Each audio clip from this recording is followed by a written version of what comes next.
کے ساتھ گرمی سردی آتے جاتے رہتے ہیں۔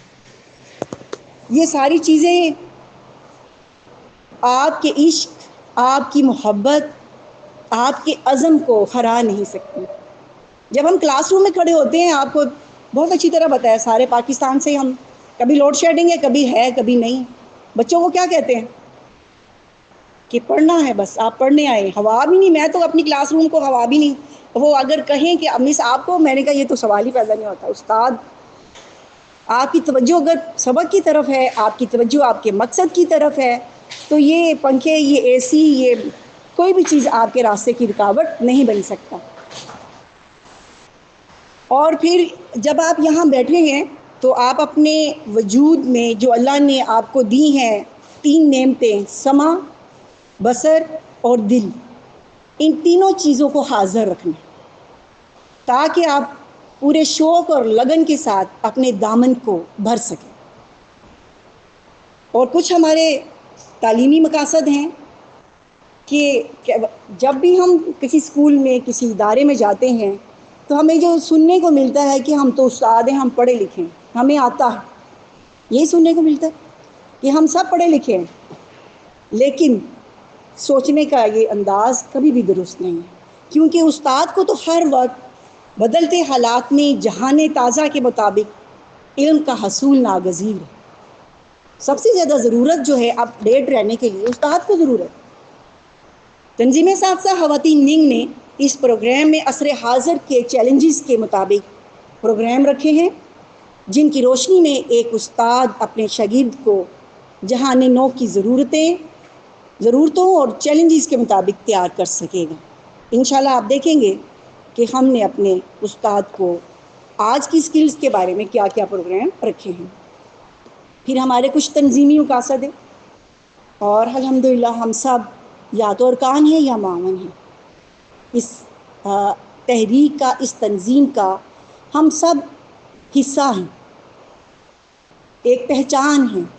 تنظیم ایک ایسی چیز نہیں ہے، سالڈ چیز نہیں ہے جو کہ نظر آئے، یہ میرے اور آپ کے کردار سے تنظیم کی پہچان بنتی ہے۔ لہٰذا کسی بھی تحریک کی کامیابی کا انحصار اس کے تنظیمی ڈھانچے کی مضبوطی اور افراد کار کے زبردست تعاون اور بروقت درست فیصلوں پر ہوتا ہے۔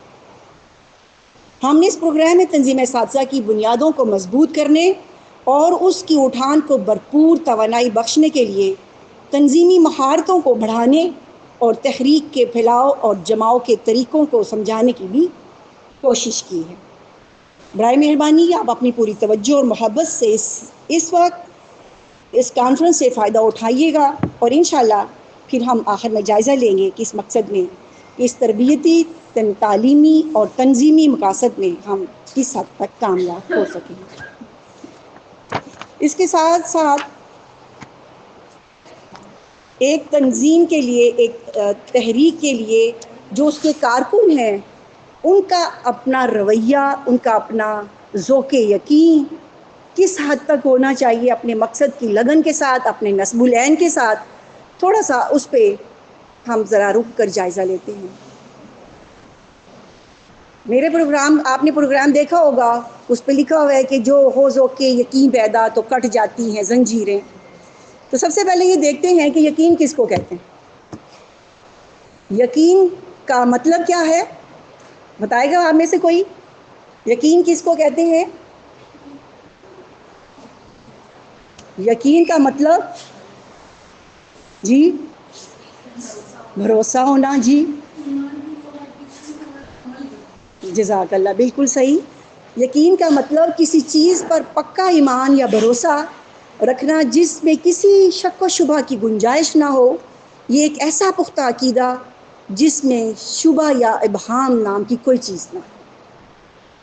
تو کس پر یقین ہمارا؟ اللہ کی ذات پر سب سے پہلے، یعنی ایسی ذات مبارکہ جو کہ رازق بھی ہے اور خالق بھی ہے، اور پھر اس کے دین پر یقین کہ جو بھی اللہ کا کلام قرآن ہے اور اس کا نبی جو لے کر آیا ہے، اور اس کی سنت جو ایک کامل نمونہ ہے، یہ یقین ہمیں باطل نظریات سے بچاتا ہے۔ یہ اس کا اندازہ آپ ان لوگوں سے کبھی پوچھے جو کہ ملحد ہیں، جن کا کوئی یقین نہیں، کوئی عقیدہ نہیں ہے، اور وہ کس طرح سے ٹامک ٹولیاں مارتے پھر رہے ہیں، جبکہ اللہ کا بڑا احسان ہے کہ ہماری ایک ڈائریکشن، ایک سمت کا تعین ہم کر چکے ہیں. اور اللہم انا صلاتی و نسکی و محیای و مماتی للہ رب العالمین کا ہم جو ہے وہ وعدہ کر چکے ہیں. تو جب آپ کی ڈائریکشن فکس ہے، آپ کو پتہ ہے کہ ہم نے کدھر جانا ہے، تو آپ کو کام کرنے میں بھی انشاءاللہ آسانی ہوتی ہے. اس سلسلے میں ہمیشہ چھوٹے ہوتے سے یقین کامل کے بارے میں، جو پیر کامل کہلاتا ہے، اس میں مجھے جس پرسنالٹی نے ہمیشہ متاثر کیا ہے وہ حضرت حاجرہ علیہ السلام.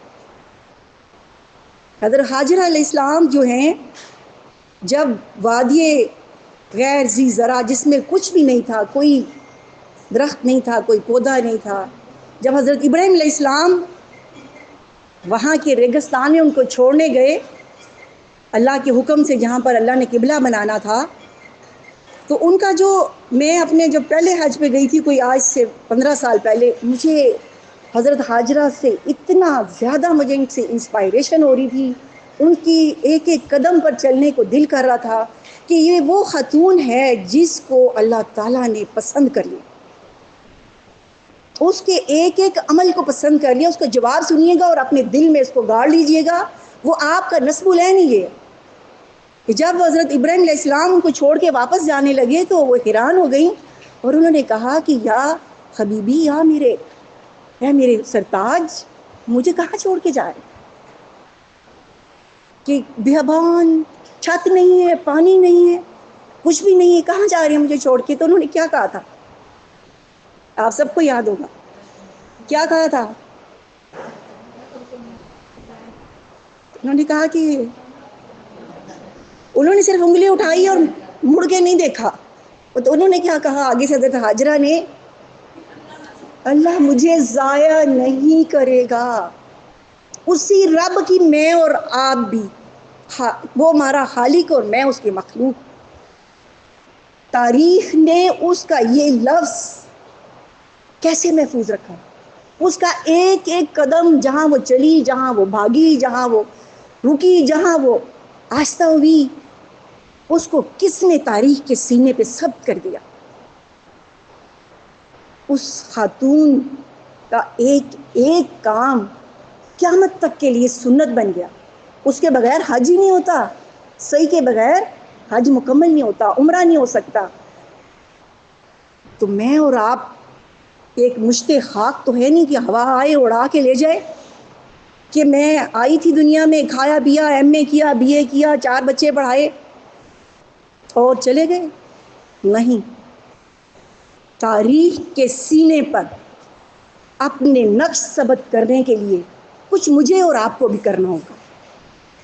کچھ ایسا ہی یقین، وہ تو روحانی طاقت جو انسان کو ناممکنات سے لڑنے کا حوصلہ دیتی. یقین وہ روشنی ہے جو اندھیروں میں راہ دکھاتی ہے. یقین وہ جذبہ ہے جو غلامی کی زنجیروں کو توڑ کر انسان کو سر بلند کرتا ہے. یہ یقین ہی تھا جس نے حضرت ابراہیم علیہ السلام کو آگ میں کودنے کا حوصلہ دیا. یہ یقین ہی تھا جس نے حضرت موسیٰ علیہ السلام کو دریا چیر کر پار کرنے کی ہمت بخشی. یہ یقین ہی تھا جس نے غار ثور میں ساری فوج باہر پھر رہی تھی، لوگ باہر آپ کو پکڑنے کے لیے پھر رہے تھے، لیکن آپ کو یقین تھا کہ ابو بکر ان اللہ معنا، کہ میرے ساتھ، ہمارے ساتھ کون ہے؟ اللہ ہے. کیا میرا اور آپ کا یقین ایسا نہیں ہو سکتا کہ جو کام اور جو عزم، جو ارادہ اور جو نصب العین میں اور آپ لے کر اٹھے ہیں، کیا اس کی حقانیت پر میرا اور آپ کا ارادہ اتنا ہی مضبوط نہیں؟ کیا میرا اور آپ کا یقین ان وسائل کو دیکھتے ہوئے، ان گرمیوں کو دیکھتے ہوئے، ان حالات کو دیکھتے ہوئے کمزور تو نہیں پڑ جاتا؟ دراصل یقین جو ہوتا ہے یہ صرف سوچ یا خیال نہیں ہوتا، یہ ایک طاقت ہے، یہ ایک روشنی ہے، یہ ایک سفر ہے جو انسان کو زمین سے اٹھا کر آسمان تک لے جاتا ہے۔ شرط یہ ہے کہ وہ یقین رکھتا ہو اللہ پر، اس کے دین پر اور اپنے مقصد زندگی۔ پھر یقین کو بڑھانے کے کچھ ذرائع بھی ہیں۔ سب سے پہلا جو یقین جس سے بڑھتا ہے وہ قرآن مجید کی تلاوت پر تدبر کرنا، سوچ اور غور و فکر کرنا۔ قرآن جو ہے وہ ایمان والوں کے دلوں کو سکون دیتا ہے اور یقین بڑھاتا ہے۔ وَإِذَا تُتْلَىٰ عَلَيْهِمْ آيَاتُهُ زَادَتْهُمْ ایمانا، کہ جب ان کے سامنے اللہ کی آیتوں کی تلاوت کی جاتی ہے تو ان کا ایمان اور بڑھ جاتا ہے۔ روزانہ قرآن پاک کی تلاوت، اس کا ترجمہ اور تفکر ایمان اور یقین کو مضبوط کرتا ہے۔ آپ کی رپورٹ کا سب سے پہلا کالم نماز کے بعد تلاوت قرآن کریم، ترجمہ کے ساتھ پڑھنا، تفسیر کے ساتھ پڑھنا، یہ ہماری روزانہ کا کام ہے، جو کہ ایک کارکن کو رکن ہو یا کہ معاون، یہ ہم سب کا جو ہے وہ ضروری کام ہے۔ یہ آپ کا ہوم ورک ہے۔ جتنا ہوم ورک کمزور ہوگا، جتنے اسٹوڈنٹس ہوم ورک نہیں کریں گے، ہم کیا کہتے ہیں اس کلاس کو، نہیں کام کرو گے جو ٹیچر نے دیا ہے، اس پر عمل نہیں کرو گے تو امتحان میں فیل ہو جاؤ گے۔ یہ پہلا کام پلے سے باندھ لیجئے کہ اگر آپ نے بھی وہی یقین حاصل کرنا ہے تو قرآن کی تلاوت دلوں کے زنگ کو دور کرنے والی ہے، دلوں کو نرم کرنے والی ہے اور آپ کے لیے راستے کو روشن کرنے والی ہے۔ پھر سیرت نبی صلی اللہ علیہ وسلم کا مطالعہ، یہ آپ کی زندگی کو یقین، توکل اور قربانی سے بھر دیتا ہے۔ پھر نماز اور دعا، پورے توجہ کے ساتھ دل سے جو دعا مانگی جاتی ہے وہ اللہ سے تعلق کو بڑھا دیتی ہے۔ اور پھر یہ دعا جو ہے کیا بس مصلے پہ بیٹھ کے مانگی جاتی ہے، یا کہ ہر وقت دل سے مانگنی ہے؟ تو پھر آپ کچن میں کام کر رہی ہیں، آپ کپڑے دھو رہی ہیں، آپ صفائی کر رہی ہیں، آپ اسکول میں آ رہی ہیں، آپ اسکول میں جا رہی ہیں، جب دل کی لگی ہوتی ہے نا، جب دل کو لگ جاتا ہے پھر تو وہ بھولتا ہی نہیں۔ جو غم جانا جب بن جاتا ہے، جو مقصد، جیسے پیارے نبی صلی اللہ علیہ وآلہ وسلم نے جب غار حرا میں پہلی وحی نازل ہوئی تو اس کے بعد کیا ہوا؟ اگلی وحی جو نازل ہوئی پہلی تھی اقرا بسم ربک الذی خلق، اور دوسری کیا تھی؟ یا ایھا المدثر قم فانذر، کیا اوڑھ لپیٹ کر سونے والے اٹھ۔ یہ میرے اور آپ کے لیے بھی یہی سبق ہے۔ اگر میں اور آپ اس مقصد کو اپنے زندگی کا ہر وقت کا، ہر لمحے کا ساتھی بنا ہی لیا ہے تو اب اگر تو ہم نے زندگی گزارنی ہے سکون کے ساتھ، آرام کرنے کے لیے دنیا میں آئے ہیں، پھر تو کوئی مسئلہ نہیں۔ پھر تو اے سی والے حال بھی، گھر میں بھی اے سی، آرام سے سوئیں۔ کیا کہتے ہیں، تو بھی بی اے پاس ہے، میں بھی بی اے پاس، آرام سے تو پاس آ کے بیٹھ۔ پتہ نہیں کیا اکبر الہ آبادی نے بڑے مزے کا شعر کہا ہوا ہے کہ تو بھی کہ میرے پاس آ کے بیٹھ کریں، بس باتیں کرتے ہیں، بس بی اے کی اور کیا ہے آگے، مر گئے۔ آخر بھی یہی ہے کہ بس کھایا پیا اور مر گئے، پینشن لی اور مر گئے۔ پینشن کا بھی کبھی موقع آتا ہے، کبھی نہیں آتا۔ تو لہٰذا اب اس کے ساتھ ساتھ جو یقین کو ایک اور چیز بڑھاتی ہے وہ آپ کا صالحین اور اہل ایمان کی صحبت۔ یہاں بھی ہم اس لیے اکٹھے ہوئے ہیں کہ ہم ایک دوسرے کے ساتھ وہ اس کا تجربہ کر کے دکھاتے ہیں نا، ایک دل ہوتا ہے نا، تو دل دوسرا دل آتا ہے تو وہ